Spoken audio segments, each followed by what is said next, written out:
were Jeremiah Kioni and Kimani Ngunjiri, but they have withdrawn for personal reasons which they have not specified. But let's make a quick sense of what will happen tomorrow and the entire BBI and bring in our resident analyst Herman Manyora, who is at least with us tonight. Herman, good evening and thank you for making time for us tonight. Good evening and thank you too. All right, Herman, Samburu becomes the 12th county that approved giving a nod to the BBI bill in as far as the counties is concerned. There are talks and toutings of a Super Tuesday tomorrow because there are 16 plus counties that are set to either approve or reject this bill. How hopeful are you that they will pass this bill tomorrow? Well, I don't need to be hopeful because it's not my baby.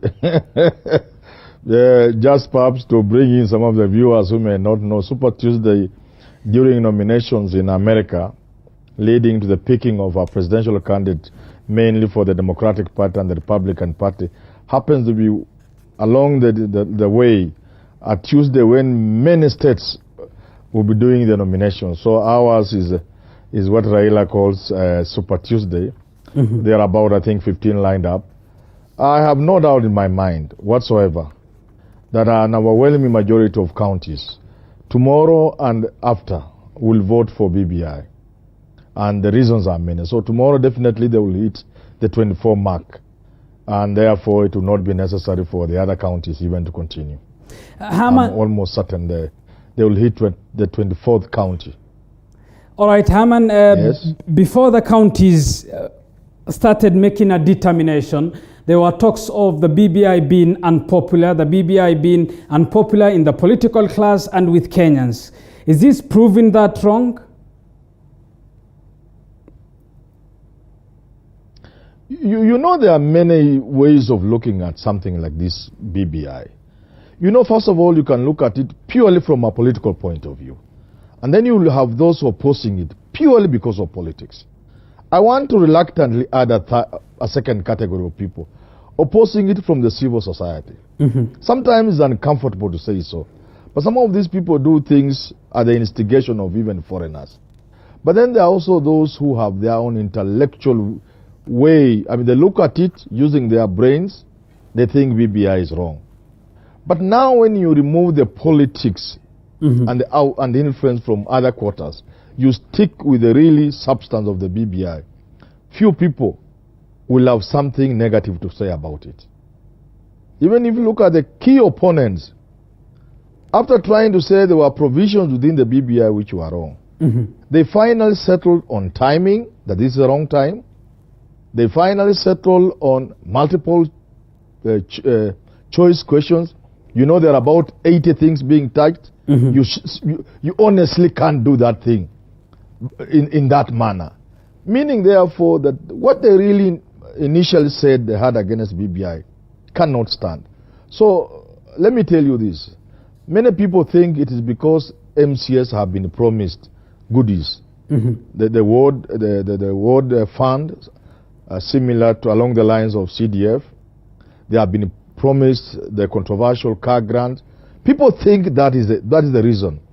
And the usual arm twisting from Raila and Uhuru in areas of influence. That may be the case, but it's not the really reason.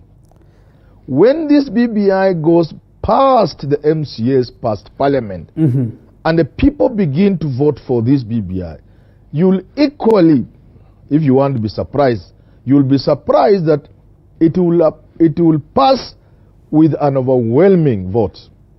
The reason is, some of the things within BBI are so attractive that when you remove politics from it, people will have a problem resisting. Like some of those counties which are going to gain more constituencies. There are also counties which, if BBI doesn't pass, mm-hmm. will lose a number of constituencies. Mm-hmm. Remember, there are about, I think, 17 or so, I can't remember the figure. Mm-hmm. The constituents that did not meet the constitutional threshold, I think it's about 132, I can't remember how many thousands of votes. Mm-hmm. I come from Vihiga. The Vihiga constituency is one of those. There is Lamu, there is Mvita, I think Odhaya, Mukuru. There are many. Mm-hmm. People in those counties, I'm telling you, there's no way they will vote against BBI. And then you look at other provisions inside, including the 35% and so on and so forth. People will go for those things. And therefore, it is not just MCS who are going to pass this bill. The actual voter on the ground will eventually pass BBI referendum bill. All right, and Herman, it's a season of turns and U-turns in politics, and we will come to that shortly. But is it not the case, just on the question of MCAs, that they became more prominent in supporting and approving this bill after the SRC approved the 4.5 billion shillings car grant? That may be the case. I'm sure very few people will resist that temptation. I wouldn't blame the MCS. If somebody is turning your loan into a grant, surely you can only be a fool not to sing their tune. But again, like I've said, there is more than that. There is the word fund. Remember, there's also the regional politics. Let me give you a good example. If you are an MCF from somewhere in Siaya, surely can you go against what ODM and Raila are saying? That will be political suicide. So there are certain realities beyond the car grant. There are also MCs who have their own brains. They are looking at this thing intelligently.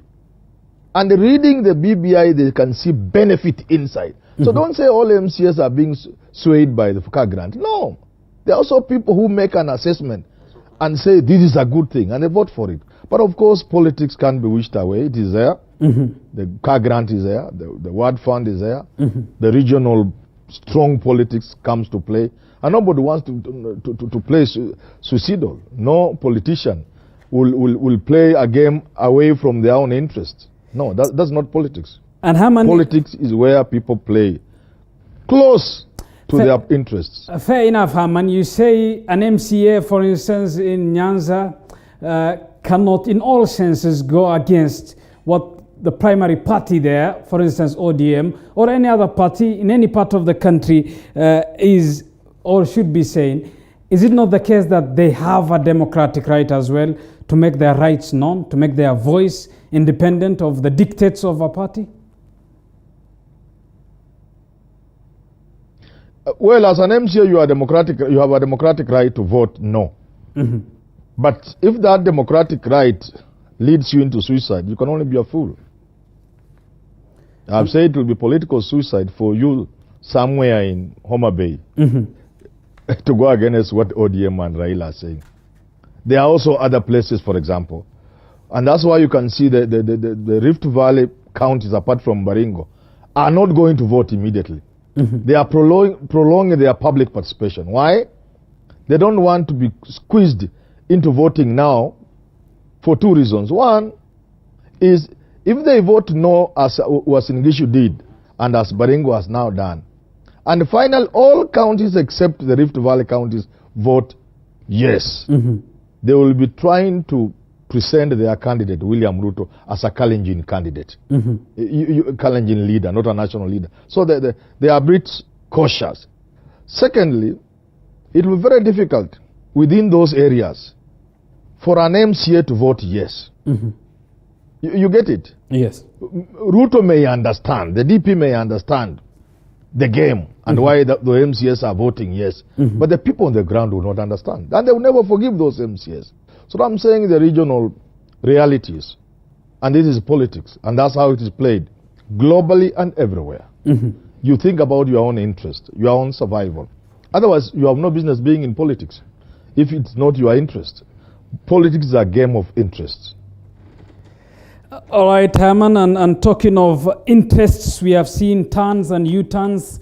And as far as the BBI is concerned, the latest entrant to that being Makueni Governor, Professor Kivutha Kibwana, who today, alongside Machakos Governor Alfred Mutua, echoed their own support and the supports of their county assemblies for the BBI. First, your thoughts in as far as Kivutha's U-turn is concerned?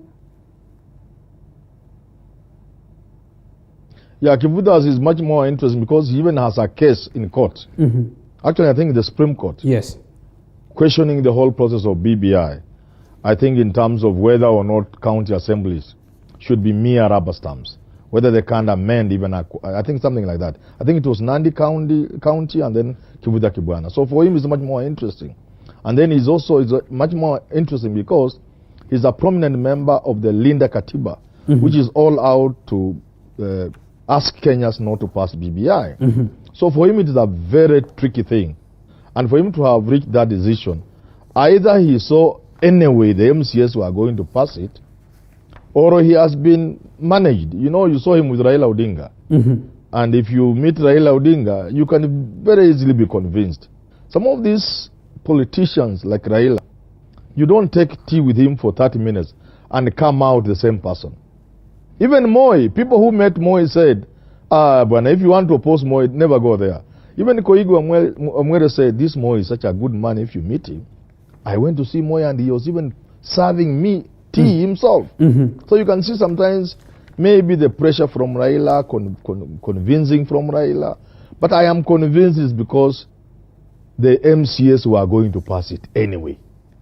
Similar with Machakos, because Mutua was saying it looked like Uhuru and Raila were not recognizing him as the leader of Machakos. And for that reason, he was threatening that they were not going to pass PBI until he was given the prominence and the attention he thought he deserved.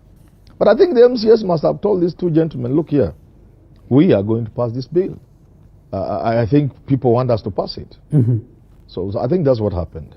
All right, and finally, Herman, one last question in reference to the BBI. Given that then the county assemblies, hopefully, as of the votings of tomorrow, may vote and the count of 24 may be achieved, what are the options for Deputy President William Ruto in as far as rejecting or himself accepting the bill is concerned?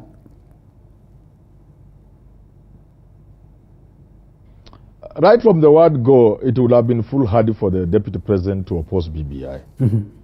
Because as early as last year, when this thing was starting up, I told everyone who cared to listen, BBI will pass in the end, for some of the reasons I've cited. So it would have been suicidal for him to oppose BBI, then it passes. Remember, people were drawing him, his opponents were drawing him into the ring so that he can be flawed. Because this BBI has an implication for 2022, whether we like it or not. If it doesn't go through, Raila and Uhuru will be in a bad state. Equally, if they go through, especially if Ruto was going to oppose it, it will have injured his presidential ambition for 2022. So I think the option for him must be quite limited. I think coming out to say I now support BBI will look outrageous. It will not add him bonga points.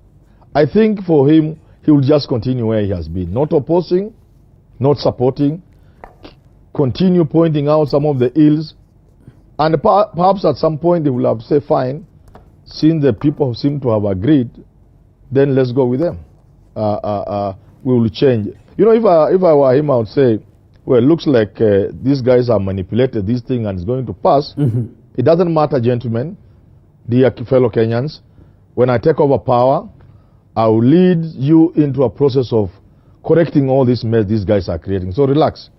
Even if it passes and I'll be the president, I'm going to change all this. Because finally, you know, he's cornered.